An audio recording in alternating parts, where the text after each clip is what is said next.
Why don't my affirmations work? Even though मैं उनको अच्छे से लिख कर, अच्छे से रात में, सुबह उठने के बाद, रात में सोने से पहले रिलीजियसली मैं बोल रहा हूं, फिर भी मेरी एफर्मेशंस काम क्यों नहीं कर रही हैं? Check this now. क्या आपकी एफर्मेशंस में ये 4 चीजें हैं जो मैं आज की वीडियो में आपको बताने जा रही हूं? Are you excited to learn those 4 things जो आपको अपनी एफर्मेशंस में इंक्लूड करनी है so that they work for you? Are you excited? चलिए स्टार्ट करते हैं।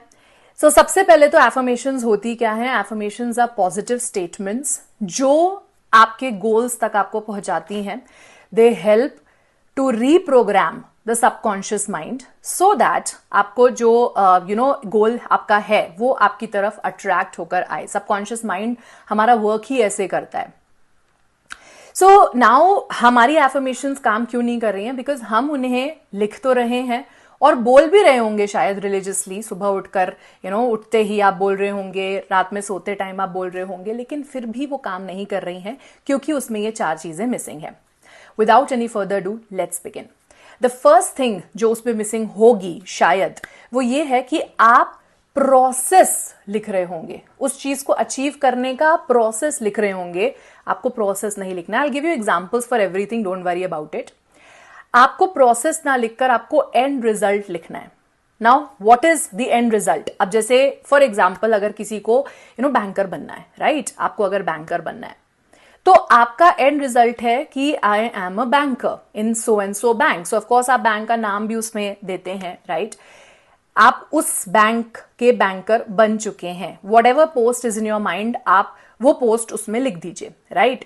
अब अगर इंसान सोचे कि हम उसका प्रोसेस भी लिखें ताकि हम उसमें और ज्यादा फीलिंग ऐड कर पाएं, तो प्रोसेस नहीं लिखना है। अब उसमें प्रोसेस अगर आप ऐड करने बैठेंगे तो ऐसा कुछ आप लिखेंगे कि आराम से मेरा प्रीलिम्स निकल रहा है, आराम से मेरा मेंस निकल रहा है। You don't have to say all these things. So process पे हमें नहीं जाना है। Okay, we have to write the end result. अगर मान लीजिए किसी को इंटरनेशनल ट्रिप करनी है, ओके, तो वो डायरेक्टली वही बात लिखेगा that I am. So for example अगर मुझे स्विट्जरलैंड जाना है तो मैं डायरेक्टली यही बात लिखूंगी that I am happily enjoying and exploring Switzerland. So मैं ये इसमें प्रोसेस ऐड नहीं करूंगी in my affirmations, in my diary that easily visa हो गया, पासपोर्ट हो गया है, सारी चीजें फॉर्मेलिटीज इजीली हो गई हैं एंड मैं आराम से फ्लाइट में जा रही हूँ। All these things I am not going to write because this is a process. जब हम प्रोसेस लिखते हैं तो कहीं ना कहीं हम उसमें रहते हैं कि अभी ये चीज हुई नहीं है। बट अगर हम एंड रिजल्ट लिखते हैं, that is when we tell the subconscious mind that we are already living this dream, ये हो चुका है, right? So that is something जो आपको पहली चीज याद रखनी है कि प्रोसेस नहीं लिखना है, एंड रिजल्ट लिखना है आपको। ओके, इसमें एक टेक्निक होती है। अगर आपको ऐसा समझ में नहीं आ रहा है कि जैसे मान लीजिए आपका कोई पर्टिकुलर गोल है जिसमें आपको नहीं समझ में आ रहा है कि वो एंड रिजल्ट कैसा होगा या क्या होगा, तो आप I want say sentence, so basically अपने माइंड को ट्रिक करके पूछो कि what do I want. Okay, so आप उसमें बोलोगे आई वॉन्ट, जैसे अगर मैं बैंकर की बात करूं तो I want to be a banker या I want to go to international trip, है ना? So what do I want? I want this. But affirmation want में नहीं लिखनी है, ये सिर्फ ट्रिक है। सो आपने बस जाना कि सो आई वांट के बाद आप जो भी बात लिख रहे हैं वो आपका एंड रिजल्ट है। So I want to go to Switzerland, so Switzerland is my end result कि मैं वहां गई हूं। अब आई वांट को मैं रिप्लेस करके अपनी एफर्मेशन में लिख दूंगी आई एम इन स्विट्जरलैंड। अब अगर आपको मान लीजिए कार चाहिए, एक बहुत ही हाई एंड आपको कार चाहिए, तो I want this particular car. एक तरीका है इसको। अब कन्वर्ट कर दीजिए उसको अपनी एफर्मेशन, जब आप बना रहे हो तो कन्वर्ट कर दो और बोलो आई हैव दिस कार।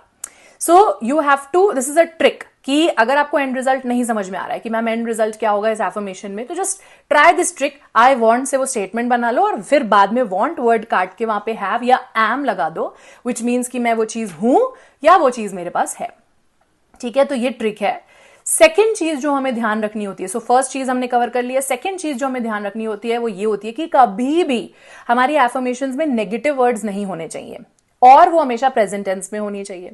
अब नेगेटिव वर्ड्स नॉट तो होता ही है, पर कुछ भी हो सकता है। जैसे मान लो अगर कोई हेल्थ की बात कर रहा है, मैं आपको और एग्जांपल्स दूंगी apart from being a banker also.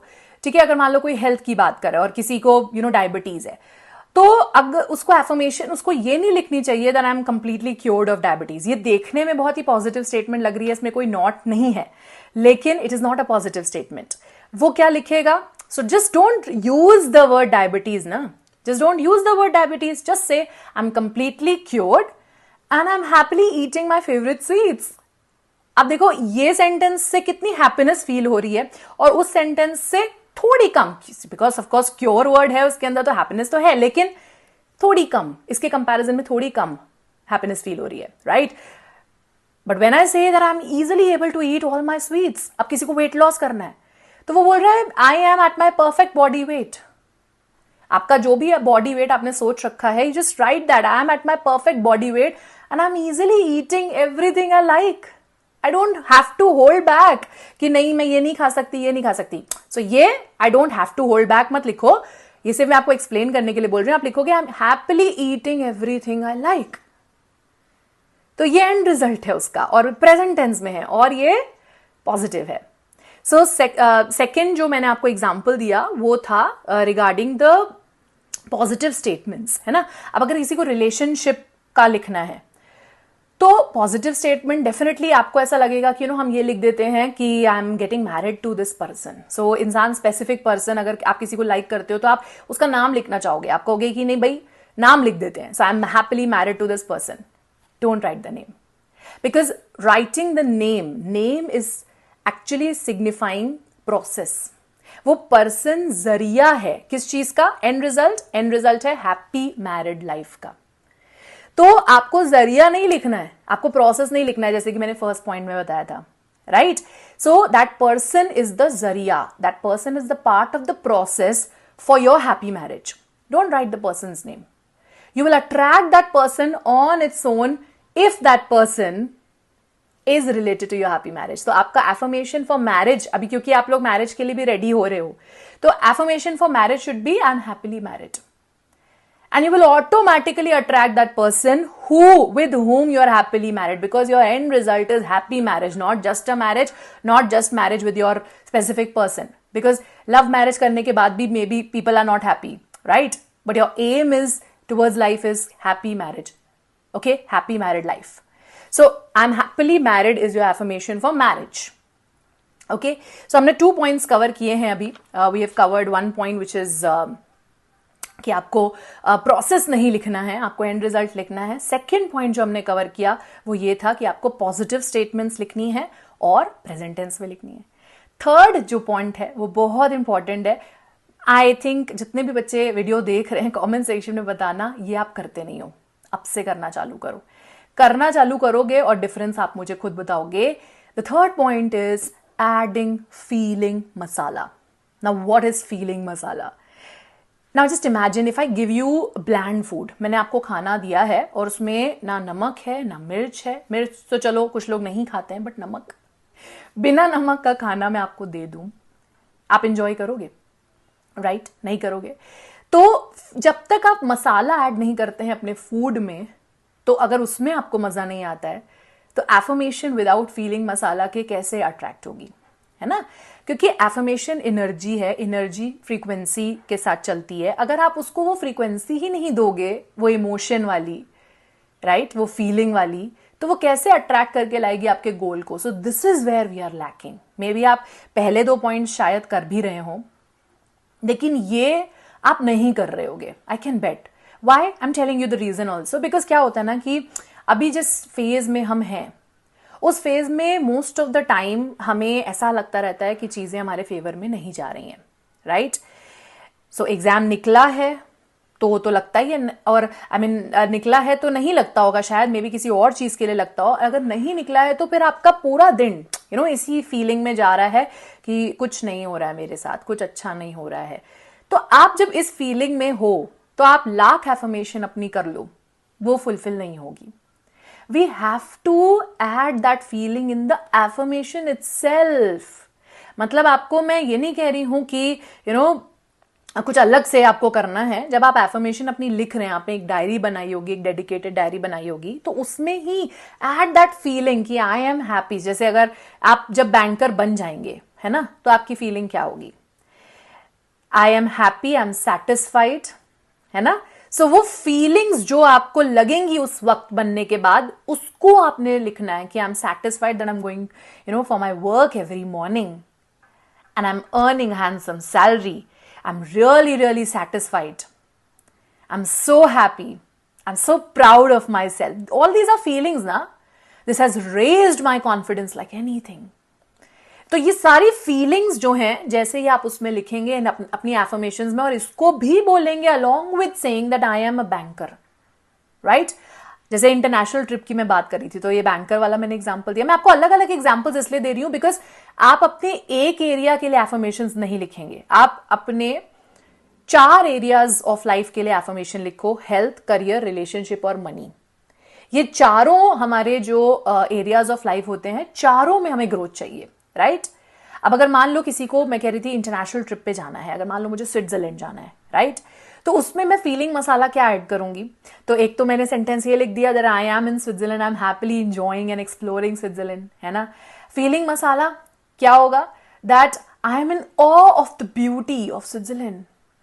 मतलब स्विट्जरलैंड की ब्यूटी मुझे बहुत ही ज्यादा फैसिनेट कर रही है. ऑ में होना तो आप समझते हो, है ना? तो जैसे ही मैंने वो ऑ वर्ड यूज किया, मुझे खुद ही वो फीलिंग आ जाएगी. सो व्हेन आई से माय एफर्मेशंस, तो एक लाइन मेरी ये भी होगी that I am in awe of the beauty of Switzerland. I am enjoying in the trains in Switzerland. आपने DDLJ मूवी देखी होगी, है ना? ट्रेन में जाते हैं. तो वो सारी चीजें जो वहां जाकर मैं फील करूंगी, the cold winds, I am wearing this. So ये क्योंकि कोल्ड लग रहा है, तो दैट्स ऑल्सो फीलिंग ना. कोल्ड हो रहा है तो आई एम वेयरिंग दिस. तो ये चीजें अगर मैं अपनी एफर्मेशन में डालूंगी तो वो और भी ज्यादा रियलिस्टिक हो जाती है. तो हमें फीलिंग हैप्पी भी होती है और बहुत सारी फीलिंग्स होती हैं. तो बस इमेजिन करो कि यार मैं अगर बैठी हूं उस बैंक के चेयर पर, राइट? तो मुझे उस दिन क्या क्या फील हो रहा होगा. वो सारी चीजें आप अपने एफर्मेशन में लिख कर देखिए और कमेंट्स में मुझे बताइएगा जरूर कि कैसा लगा. सो एक बार लिख के देखो, एक ही बार बोल के देखना, आपको पता चलेगा कि कैसा लगता है. So that was a third point. Fourth point ये है हमारा कि हमें affirmation always, so when never you plan कि मुझे अभी अपने एफर्मेशन बोलनी है, it has to be in high energy. So definitely जो हम स्लीपिंग टाइम पे करते हैं वो हम इसलिए करते हैं क्योंकि उस समय हम उस मोड में जा रहे होते हैं कि हमारे सबकॉन्शियस माइंड में वो बात जाती है. तो वो एक टाइम ऐसा है जिसमें आप वैसे ही करो. पूरे दिन में आप जब भी अपनी एफर्मेशन करेंगे, never ever say it without raising your vibration. So अपनी वाइब्रेशन आप कैसे रेज कर सकते हैं? डांस करके कर सकते हो. Dance is a very very easy form to instantly give a boost to your vibration. आप एक बार डांस करके देखिए, हैप्पी हार्मोन्स रिलीज होंगे. उसके बाद एनर्जी के साथ अपनी एफर्मेशन बोलो, I am in Switzerland, I am a banker, I am so happy, I am attracting everything, I am attracting my dream life. So ये सारी चीजें जब आप बोलते हैं इन दैट हाई एनर्जी, तो फिर आपकी एफर्मेशन बहुत जल्दी काम करती है. अगर आप ऐसे बोलते हैं कि I am in Switzerland, I am a banker, I am happily married, तो आप देखोगे कि पढ़ने में ही एनर्जी नहीं आ रही. तो जब हमें ही मजा नहीं आ रहा है, पढ़ने के बाद भी मैं ऐसे ही हूं, मुंह ऐसा ही है मेरा, तो फिर वो एफर्मेशन को तो फ्रीक्वेंसी मिली ही नहीं ना कुछ. और उसको फ्रीक्वेंसी नहीं मिली तो वो अट्रैक्ट कैसे करेगा? Everything is energy, all of us are made of energy. So हमें अट्रैक्ट करने के लिए उस सेम फ्रीक्वेंसी पर लाना होगा अपने आप को, सबकॉन्शियस माइंड को ट्यून करना होगा. एंड ये सारी ही चीजें हमारी ऐसे ही हो सकती हैं जब हम वाइब्रेशन रेज करके फीलिंग्स के साथ अपनी एफर्मेशंस बोले in the present tense, positive format and end result. तो ये मैंने एक लाइन में चारों बातें बोल दी हैं जो मैंने पूरी वीडियो में आपको समझाई. सो एक बार ऐसे मेरे कहने से एफर्मेशंस बना के देखिएगा, दे विल डेफिनेटली वर्क.